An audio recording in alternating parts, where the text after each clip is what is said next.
Потому что потом у меня появится много знакомых. И для этого мне нужно быть знаменитым. И вообще планирую, когда я стану взрослым, вырасту, получать много денег. Я буду их раздавать бедным. Глеб Баширов, 11 лет. Увлечение – робототехника, музыка, художественное чтение стихотворений. Диагноз – детский церебральный паралич. Девиз – никогда не сдавайся, только вперед. Мечта – полет на воздушном шаре. Глеб родился недоношенным, 7-месячным. Легкие не открыты, сам дышать не мог. Его интубировали и перевели в реанимацию. В течение 7 дней он был на грани жизни и смерти. Он боролся за свою жизнь. Врачи сделали все возможное. Но, к сожалению, у него было кислородное голодание, была гипоксия. Но мозг у нас остался незатронутым. Он единственное, что только не может нас ходить. Но мы предпринимаем все возможные попытки, чтобы это исправить.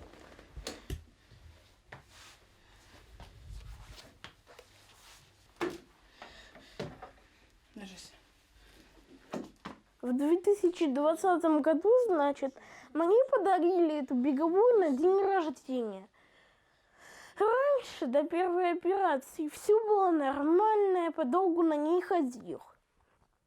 Но прошла первая операция. Я разучился ползать и, соответственно, не ходил на беговой дорожке. Потом мама пыталась меня поставить на беговую дорожку. Включай на твою любимую скорость. Держи меня, мать родная. Минуту достаточно будет.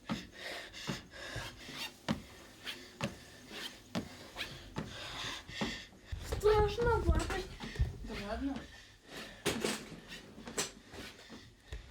На беговой дорожке нужно заниматься, чтобы кардио было хорошее, сердце, чтобы расширялось. Только в 2 года мы добились через Уфу, мы поехали в Уфу к невропатологу, чтобы нам поставили именно детский церебральный паралич.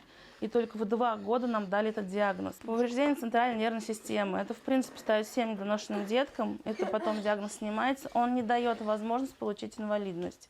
То есть, соответственно, если у вас нет инвалидности, у вас нет определенного статуса, у вас уже врачи не дают тех реабилитаций, тех центров, которые могут дать ребенку-инвалиду. Когда вообще мы забили тревогу, ему было 1 и 8 месяцев. Ребенок ползал, волочил тело, нес тело за собой. Наши врачи в Стерлитамаке говорили, что это норма. Ребенок недоношенный, и к 2 годам он пойдет, мамочка, ждите. А принять то, что ребенок инвалид, любой маме сложно, тем более у меня первый и единственный. Нет, не щадил себя в битве за злом. Наш Салават, он летал напролом. В край наш тонувший, средь крови и слез, ветер надежды он бурный принес. Как мы к этому пришли? Да, мы знаете, мы к 11-му созвездию готовились очень долго. Мы подобрали такое интересное стихотворение Мусы Гали, посвященное памяти Салавата Юлаева. Это соответствует его душевному настрою, понимаете? Он вот лирику, даже стихотворение Лермонтова «Парус», он не читает лирично. Он читает с таким вот пафосом, понимаете? То есть это он в каждое стихотворение пропускает через себя. Мой край родной, веди меня вперед. Я попала на созвездие талантов так. Нелли Константиновна моя на тот момент была классная руководительница. Предложила мне участвовать в этом конкурсе «Созвездие талантов». В Вороне где-то Бог послал кусочек сыру. На ель ворона взгромоздясь, позавтракать совсем уж было собралась, да призадумалась. А сыр во рту держала. Лично для меня стоять на сцене – это рай. То есть я забываю о том, что нужно волноваться и как это будет. Я об этом забываю. А думаю только о том, что меня поставят на сцену, и там будет круто. У него есть в кого быть таким, знаете, боевым. Я считаю, что у ребенка, я говорю, Глеб, пускай у тебя будет завышенная самооценка. А жизнь, она тихонечко прибьет вот эту завышенную самооценку, да, до уровня. А если у ребенка будет заниженная самооценка, тяжело будет в реальной жизни, в нашей реалии нашей жизни, поднять эту самооценку до нужного уровня. Вот как ты думаешь, какие из этих прилагательных характеризуют тебя? И попрошу напечатать. Общительный, Выбираешь и печатаешь. добрый, веселый, отзывчивый. Я работаю с Глебом с 1 класса. Я являюсь учителем надомного обучения, преподаю русский, математику, литературное чтение. Познакомились мы с ним 1 сентября. Это произошло 3 года назад, и с тех пор все эти годы мы идем рука об руку. Комментируй, какое слово ты печатаешь? Я печатаю слово общительный.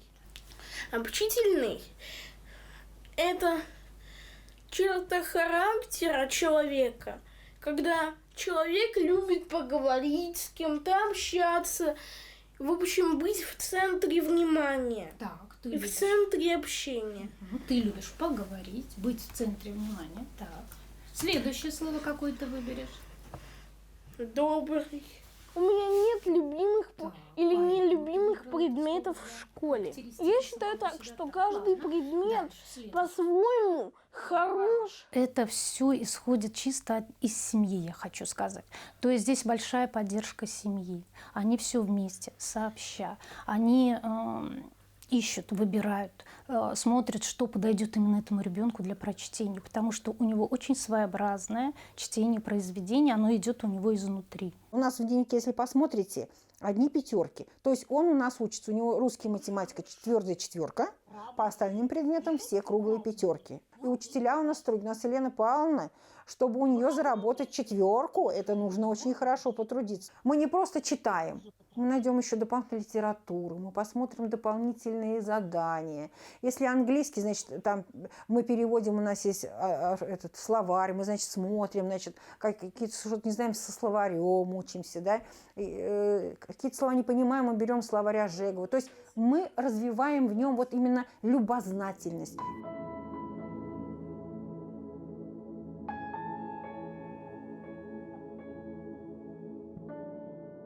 Очень интересно было и волнительно, когда нам прислали открытку с Майами. Иван Акрачков.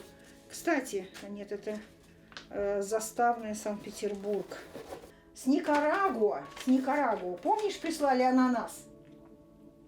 Да. Пишет она. Привет, Глеб, этот ананас для тебя от Наташи из Никарагуа, 2018 год.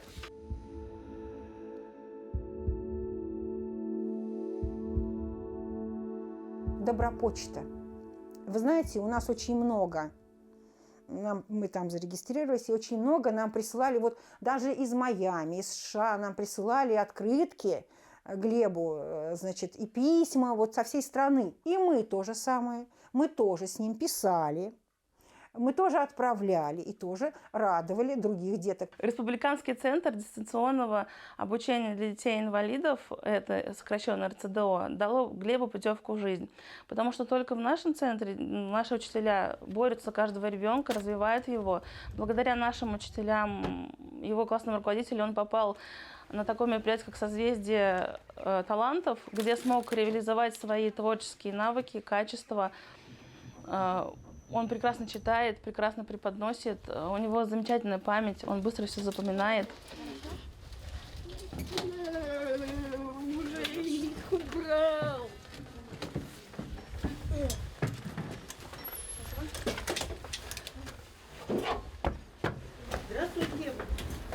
Зима, конечно, очень тяжело выбраться из дома. И куда?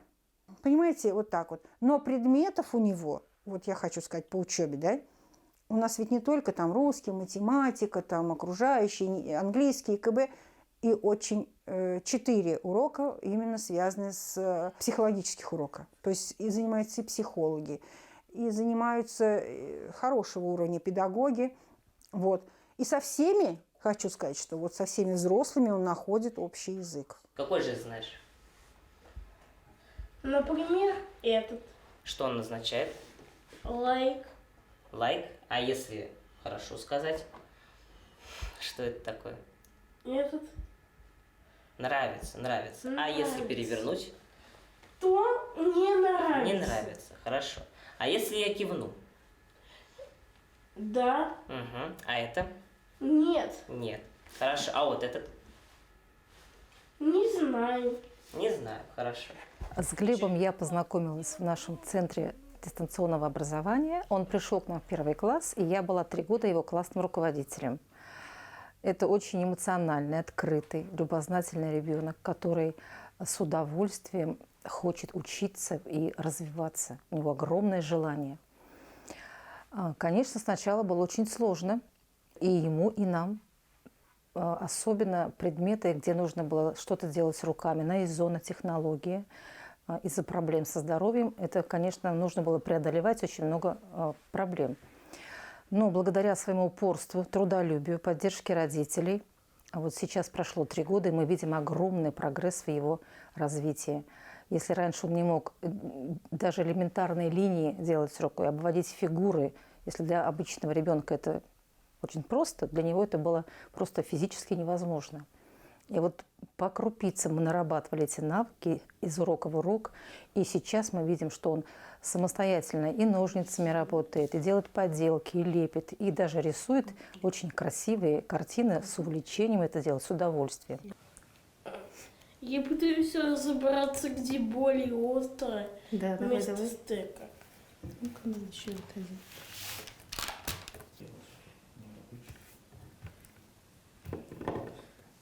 Когда он учился в 1 классе, у него было все только черное, до 1 класса, черные вещи. Рисовал, признавал только черную краску. Никаких сказок, он вообще не любил сказки. Я не буду это смотреть, ни фильмы, ни мультфильмы, никаких сказок читать не буду. Вы знаете, сейчас он слушает классическую музыку, он ее воспринимает, он говорит, какая красивая музыка. Он разбираться стал в музыке, шире диапазон открылся. Он говорит, какой же я был, только черный цвет-то я воспринимал. Нет, мир-то он же в красках, понимаете? Вот, смотри, я тоже начала. Вот такие, раз. Вот, все верно ты делаешь. Все делаешь правильно. Опусти рисунок ниже. Вот я рисунок смотрю. Хотелось бы родителям, у кого такой же диагноз ДЦП у деток, никогда не бросать какие-то возможности реабилитации и всегда поддерживать своего ребенка. Давать ему все, что возможно в этой жизни, потому что только мы, родители, можем поддержать их, дать им надежду, что впереди их ждет только светлое будущее. Ведь кроме нас, родителей, никто больше эту поддержку им не окажет. Зачем нужно учиться ходить? Например, чтобы делать бытовые дела. Для основной задачи жизни, вот где есть такие места, где можно только, например, ходить, сидя там нельзя, лежа там нельзя, на карачках там нельзя. Чтобы в таких местах работать, где нужно только стоять и ходить.